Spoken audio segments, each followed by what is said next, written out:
வணக்கம். இன்னைக்கு நாம பேச போற டாபிக் என்னன்னு பார்த்தீங்கன்னா, திமுக கூட்டணியில் என்ன நடக்கிறது? கடந்த ஒரு வாரமாக திமுக கூட்டணியில் இருக்கக்கூடிய கட்சியினுடைய தலைவர்கள் ஊடகங்களுக்கு அளித்த பேட்டி பெரிய பேசுபொருளாகி இருக்கு. அதுல ஒண்ணு ஒண்ணா நாம இன்னைக்கு டிஸ்கஸ் பண்ண போறோம். முதல்ல நாம டிஸ்கஸ் பண்ண போறது காங்கிரஸ் கட்சியினுடைய தலைவர்கள் பேசியது என்ன? திமுக, காங்கிரஸ் இடையில் என்னென்ன மாரி விஷயங்கள் நடந்து கொண்டிருக்கிறது? திமுக காங்கிரஸை பொறுத்த வரைக்கும் காங்கிரஸ் கடந்த நவம்பர் மாதம் 3வது வாரத்தில் ஒரு குழுவை அமைச்சாங்க. அந்த குழுவில் ஏஐசிசி இன்சார்ஜ் ஃபார் தமிழ்நாடு திரு கிரீஷ் சோடங்கர் மற்றும் 4 இடம்பெற்றாங்க. அந்த குழு முதலமைச்சர் மு.க.ஸ்டாலின் அவர்களை டிசம்பர் 3ஆம் தேதி சந்தித்தார்கள். டிஎம்கேல எங்களோட பேசுறதுக்கு ஒரு குழு அமைங்கன்னு அவங்க கேட்டுக்கிட்டாங்க. அவங்க ஒரு டெட்லைனும் கொடுத்தாங்க. அதெல்லாம் டிஎம்கே பெருசாக எடுத்துக்கல.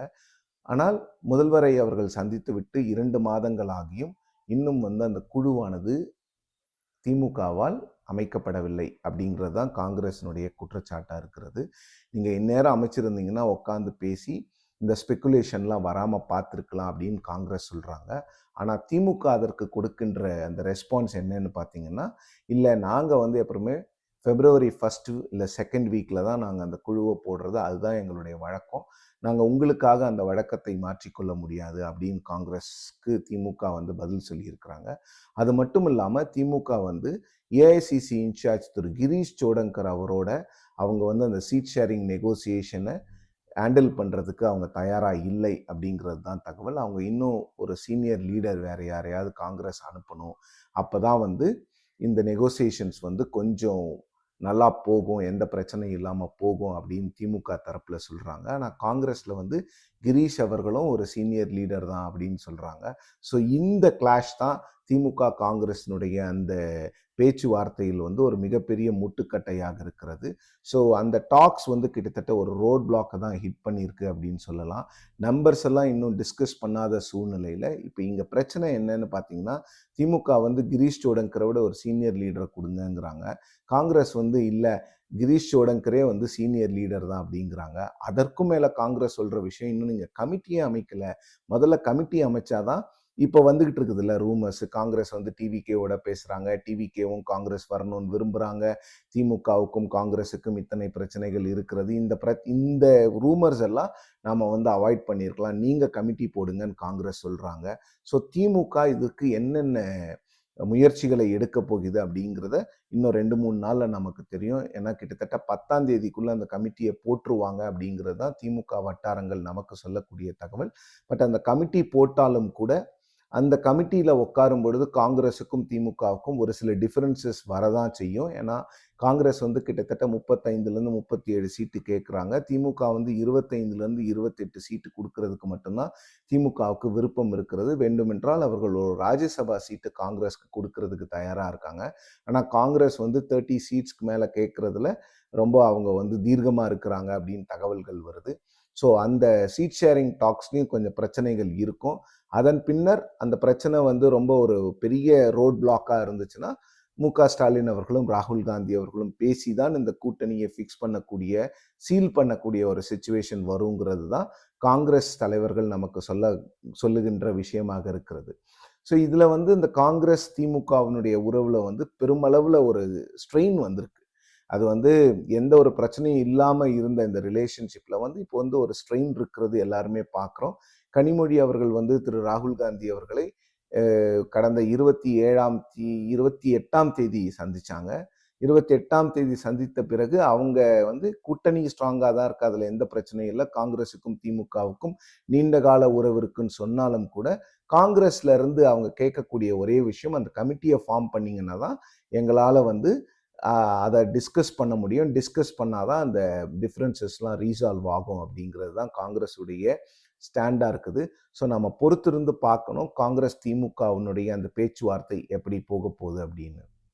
ரெண்டாவது நம்ம டிஸ்கஸ் பண்ணக்கூடிய கமெண்ட் என்னன்னு பார்த்தீங்கன்னா, திரு தொல் திருமாவளவன் தனியார் தொலைக்காட்சிக்கு ஒன்று அளித்த பேட்டியில் என்ன சொல்லியிருக்கிறாருன்னு பார்த்தீங்கன்னா, கொள்கைக்கு முரணான விஷயங்களை திமுக செய்தால் எங்களுக்கு ஏற்றுக்கொள்ள முடியாத ஒரு கட்சியை திமுக கொண்டு வந்தால் நாங்கள் கூட்டணியை விட்டு வெளியேறுவதை தவிர எங்களுக்கு வேற எந்த வழியும் இல்லை அப்படின்னு சொல்லியிருக்கிறாரு. அவர் ரொம்ப டைரக்டா மீன் பண்ணது என்னன்னு பார்த்தீங்கன்னா, திமுகவிற்கு பாமகவினுடைய தலைவர் திரு ராமதாஸ் அவர்கள் ஒரு ஃபேக்ஷன் வச்சிருக்காருல அந்த கட்சியில. அன்புமணி அவர்கள் பெரும்பான்மையான கட்சியை கண்ட்ரோல் பண்றாரு. அவர் தேசிய ஜனநாயக கூட்டணியில போய் சேர்ந்துட்டாரு. ஸோ ராமதாஸ் அவர்களிடம் இருக்கின்ற அந்த ஃபேக்ஷனோட திமுக அலையன்ஸ்க்கு போலாமா அப்படிங்கிற ஒரு எண்ணத்துல இருக்கும்போது விசிகா ரொம்ப வெளிப்படையா சொல்லியிருக்கிறாங்க, ராமதாஸ் வந்தால் நாங்கள் இருக்க மாட்டோம், எங்களுக்கும் பாமகவுக்கும் அந்த ஐடியாலஜிக்கல் கேப்பும் அந்த எங்களுடைய பொலிட்டிக்கல் கேப்பும் ரொம்ப அதிகமாக இருக்குது.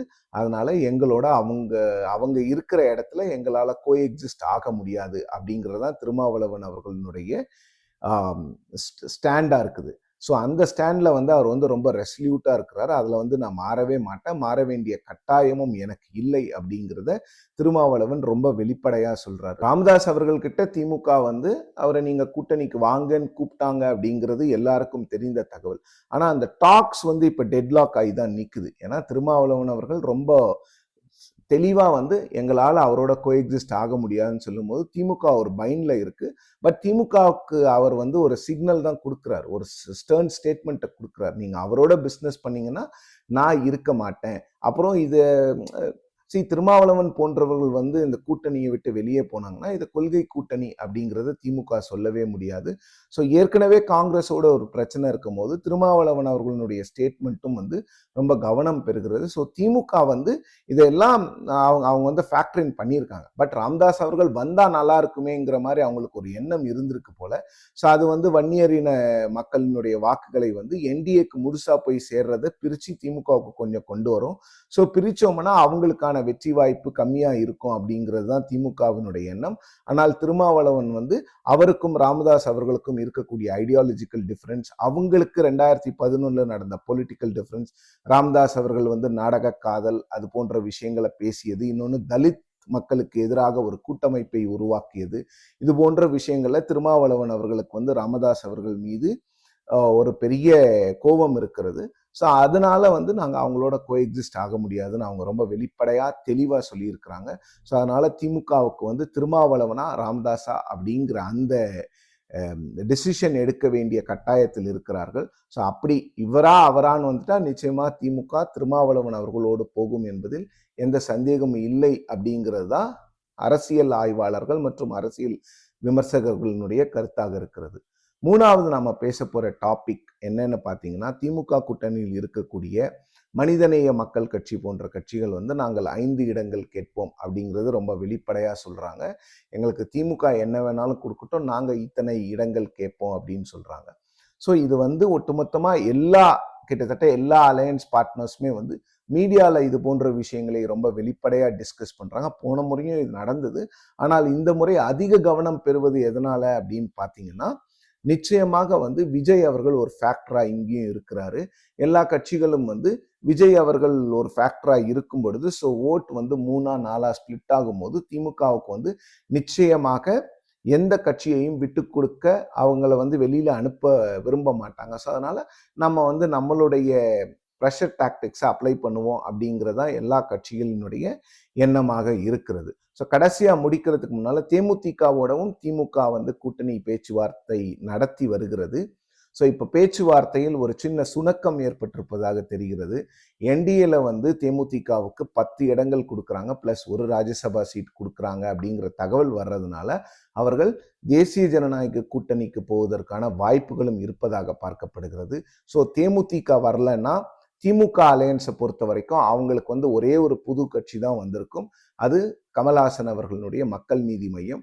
அப்படி தேமுதிக வரலன்னா காங்கிரஸ், விடுதலை சிறுத்தைகள் மற்றும் இதர கூட்டணி கட்சியினருக்கு அந்த சீட்டுகளை பகிர்ந்து கொடுப்பதில் ஒரு 4-5 சீட்டு எக்ஸ்ட்ரா கொடுத்தாலும் ஒரு பெரிய பிரச்சனை வராது அப்படிங்கிறதா இப்போதைக்கு இருக்கின்ற நிலைமையாக இருக்கிறது.